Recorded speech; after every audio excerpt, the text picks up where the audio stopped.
वो मुनफरिद कस्बा जो दो ममालिक का हिस्सा माना जाता है। अनोखे कस्बे की दास्तान।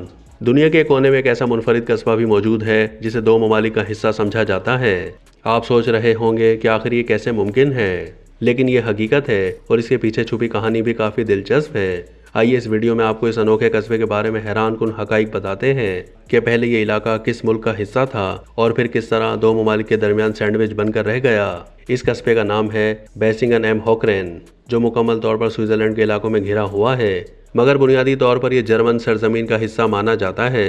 ये कस्बा जर्मनी की सरहद से दूर और स्विट्जरलैंड के अंदर वाक़ है, मगर फिर भी जर्मनी की मिल्कियत है।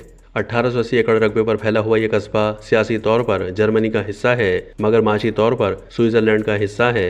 इसी तरह ये वाहिद जर्मन कस्बा है जहां स्विस फ्रैंक को मरकजी करेंसी की हैसियत हासिल है, जबकि इसके दो पोस्टल कोड्स हैं, एक स्विस और एक जर्मन। स्विट्जरलैंड की तरह ये यूरोपीय यूनियन का हिस्सा नहीं है, इसीलिए यूरोपीय माशी कवानीन का इतलाक इस कस्बे पर नहीं होता। 2019 में यहाँ के डिप्टी मेयर रोनाल्ड गंटर ने कहा था कि हमारे कस्बे पर जर्मन कवानीन का इतलाक होता है और हम जर्मन हुकूमत के जेर तहत हैं, मगर दूसरी जानिब हमारी मईशत स्विस है। 1871 में ये कस्बा जर्मन सल्तनत का हिस्सा बना था और 1919 में एक रेफरेंडम के दौरान 96% रिहायशियों ने जर्मनी से अलहदगी के हक में वोट डाला था, मगर जर्मन हुकूमत इसे खुद से अलग करने के लिए तैयार नहीं हुई, तो इस तरह ये कस्बा स्विट्जरलैंड का हिस्सा नहीं बन सका।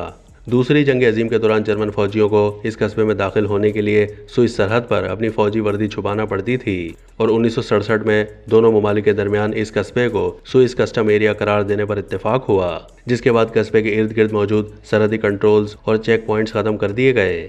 इस अनोखे कस्बे के रिहायशियों को स्विस और जर्मन दोनों टेलीफोन कोड्स की सहूलत फराहम की जाती है और यहाँ का फुटबॉल क्लब वाहिद जर्मन टीम है जिसे स्विस लीग में खेलने की इजाज़त है।